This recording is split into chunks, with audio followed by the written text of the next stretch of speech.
So in first video of our concurrency, we have seen how we can create threads, how we can inspect them, and we have seen life cycle of our threads. Okay, in this one we will see how we can control our threads. We will see some important methods like start, sleep, join, interrupt, yield, okay, and also like what are daemon threads and few other things. Thread control and operations. Once threads are running, we need ways to control them. Pausing execution, waiting for completion, handling interruptions, managing their priority. So these operations form the foundation of coordinating concurrent work. Essential thread methods. Thread class provide several methods to control thread execution. So first we have start, purpose, begin thread execution. We have seen this one, and this can throw illegal thread state exception if we try to call multiple start on one thread instance, right? Then we have sleep with some like time here, millisecond, pause current thread for specified time, and current thread means whichever thread is calling or executing this line, okay? And this will throw interrupted exception. We have to handle that. Then we have join, interrupt, and yield. We will see. Now let's see thread.sleep. Sleep pauses the current thread for at least the specified duration. It's a static method that always affects the thread that calls it, not any specific thread object. So if you are calling here, then we will stop the thread that is executing this line, okay, for 2 seconds, like minimum 2 seconds. Minimum guarantee. So let's say if we are passing 1000 ms, okay, milliseconds means 1 second, then this is the minimum guarantee. Guarantee is the thread pauses for at least 1 second. The actual pause may be slightly higher depending on the system load and scheduler behavior, okay. The actual pause may be slightly longer depending on system load and scheduler behavior. If we need like more accurate control, then later we will see scheduled executor service, okay. Second one we have doesn't release locks. If a thread holds a synchronized lock when it sleeps, it keeps that lock. So other threads waiting for that lock remain blocked, okay. Next one we have can be interrupted.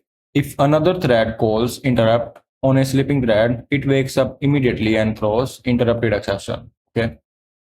And we can handle this exception in different ways. Nanosecond precision, rarely needed. Thread.sleep, like that. 1 second equals to, so this one will be 1 second and then plus this much nanoseconds. Second argument will be in the form of nanoseconds. So absolutely, if we need this much control, then we can provide this one.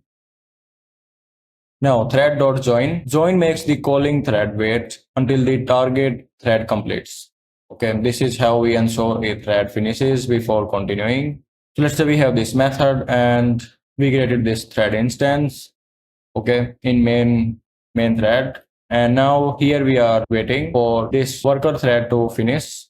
Main thread blocks here until worker finishes. Okay, then we can proceed. So we can use here join. Possible output like that. The first two lines can appear in either order, okay, this one and this one.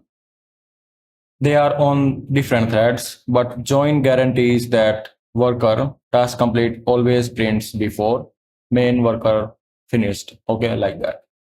We also have time join here. Worker.join wait for at most 5 seconds, and if our worker is still alive, then we can print worker still running after 5 seconds, worker completed, like that. Okay, next one we have joining multiple threads. So we can launch several threads and wait for all of them, okay, like this one. So all these tasks that we put here will run concurrently, maybe on different CPU cores, okay, and our total time will be the slowest one. Alright, now next one we have thread interruption. Java doesn't provide a safe way to forcefully stop a thread. The deprecated stop method could leave objects in inconsistent states.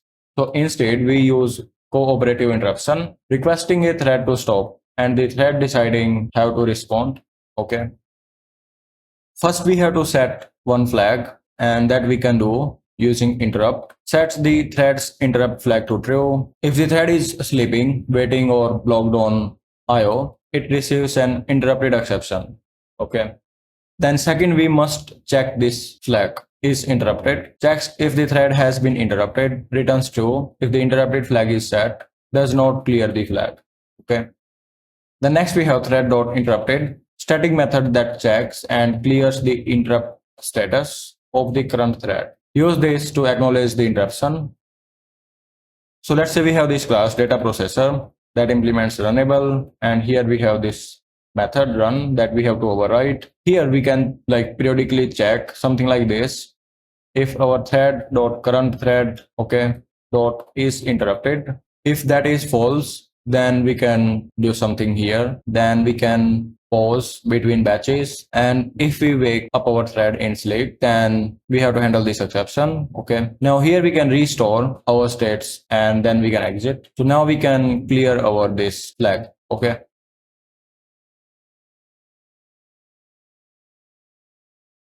you can remove this one. Here you can print anything, that's fine. Maybe we can do something here.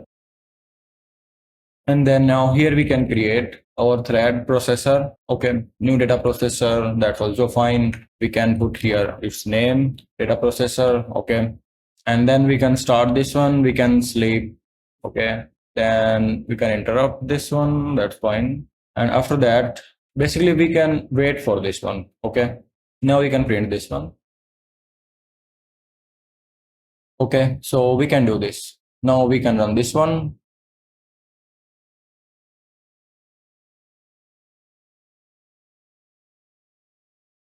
Okay, processor interrupted, shutting down, cleanup completed. Now our next thing is thread priority, but let's see this one. Always handle interrupted exception properly. When you catch this one, the interrupt flag is automatically cleared. If you can't rethrow the exception, you should restore the flag. Okay, like that. Okay, now next thing is thread priority.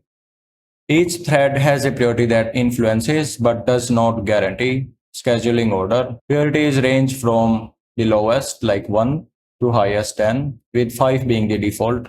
So let's take this example, thread high priority, this one. So we can use one instance method that is set priority, okay? And we can set here max priority, min priority, okay? Normal priority, that will be 5. So this priority is basically one hint to our operating system's thread scheduler, okay? And it doesn't guarantee that we will get high priority. It just depends. Priority is a hint to the scheduler, not a command. Behavior varies across operating systems and JVM implementations. A low priority thread can still run before the higher one. Don't rely on priority for correctness. Okay. Excessive use of high priority can cause priority inversion and starvation. Platform differences. Windows has 7 priority levels. Linux has dynamic priority that changes based on behavior. And macOS largely ignores Java threads priorities. Okay. Okay, now next one we have daemon threads. A daemon thread is a background thread that doesn't prevent the JVM from exiting. When all non-daemon threads like user, we also call that user threads, complete, the JVM terminates, even if daemon threads are still running.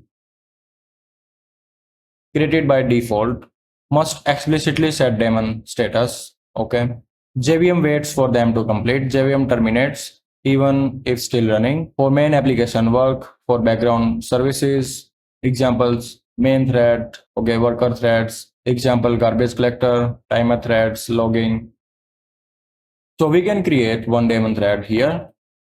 So let's say we created one thread instance, new thread. So if you only do this one, okay, if we don't set daemon equals to true, then our program basically would never exit. So we must set this one true before we start. Key rules. Set daemon must be called before start. A daemon's threads, child threads are also daemon by default. Don't use daemon threads for tasks that must complete. Okay.